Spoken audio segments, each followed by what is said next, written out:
Hello, hello. So today I've made spring rolls, and I think they came out quite amazing. Even though I don't make this very often, but I love them, so I decided to make them at home. And I captured the recipe and I wanted to share with you. So the inside has chicken, cabbage, carrots, bell peppers. It's very nutritious and very tasty. So I'm going to take you through my recipe and I hope you love it and you try it out too.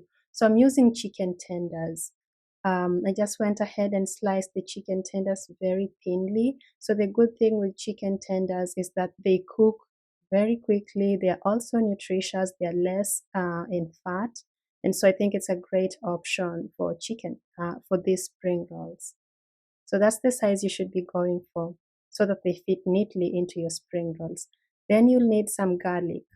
So go ahead and fry the garlic just a little bit, maybe for 30 seconds, just to get that aroma going. And then go ahead and add the chicken and cook that chicken in the garlic for another minute or two.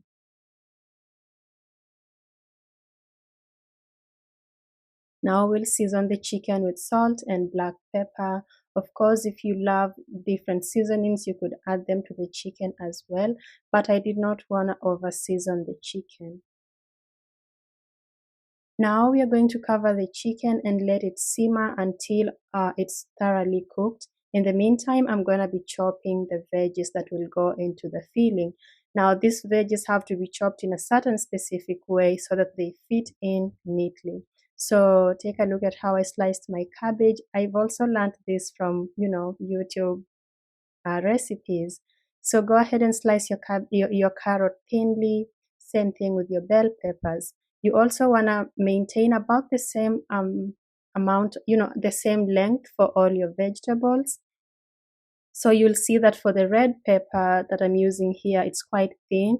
So I cut it at an angle to get the same length that I have with the green peppers.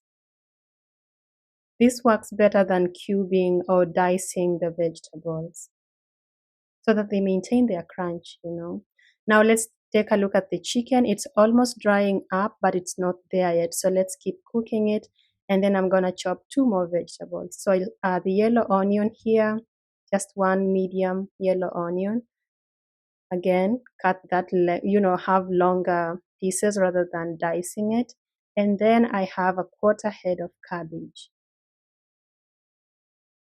So the filling is going to be very well balanced and very nutritious. So slice your cabbage thinly, like so. And then further cut it because otherwise the strands would be so long and they could give you a difficult time when you're creating your spring rolls. So yeah, now the chicken is drying up. It's time for us to start adding in the vegetables. I'll start with the onion. Just add that in and saute for about a minute until the onion breaks down. But of course, you do not want to overcook it. You want to maintain the crunch in all the vegetables. So as soon as it's broken down, add the carrots and the bell peppers and then the cabbage.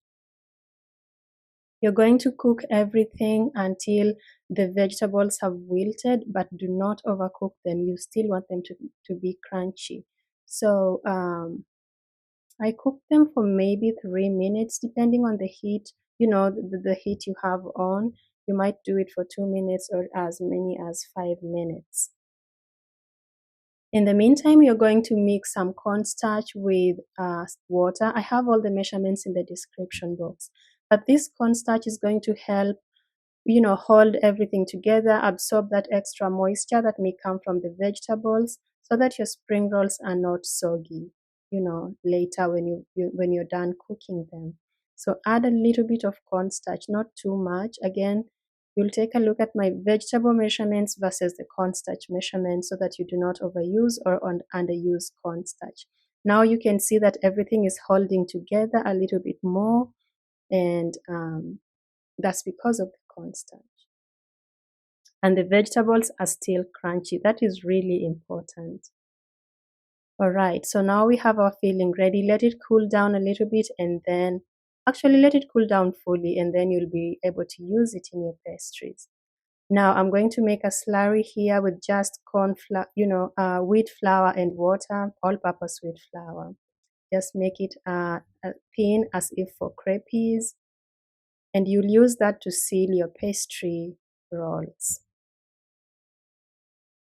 Set it aside.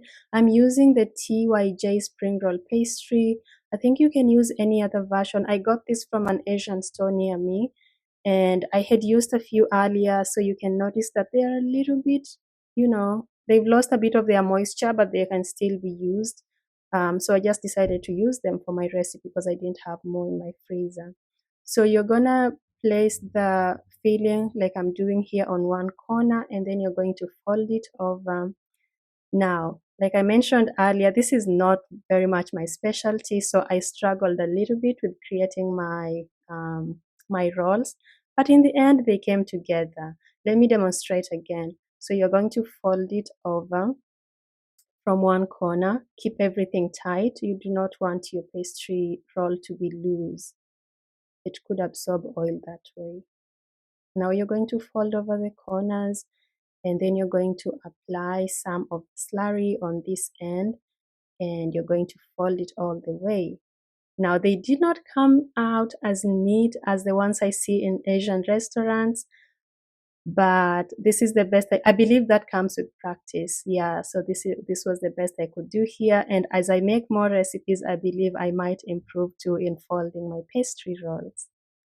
So that's what I'm working with today, and now it's time to fry them. So heat your oil on medium high, and place in the pastry rolls. Do not let them overlap. So just place enough, a few at a time. And when you fry them, do not let them darken too much in the oil, because I learned that once they come out of the oil, they're gonna darken a little bit further. So you wanna maintain a lightly brown color, so that when they darken a little more later, it's not too much of browning. So that is it. Please do check out my books as well before you go. And I hope you enjoyed this pastry, these spring rolls that I showed you today. Just to take you over, I played this clip at the beginning of the video, but in case you want to see it again, let's take a look at my results here. Look at that color. Of course, it has darkened a little bit more. And now we're going to just break it again and take a look at the inside. So I usually pack these spring rolls for lunch. They are really filling, they're nutritious. And yeah, I just bring about 4 to work with me and just heat them up in the microwave. They are so convenient. I hope you love this recipe, and I hope to see you in another video. Bye bye.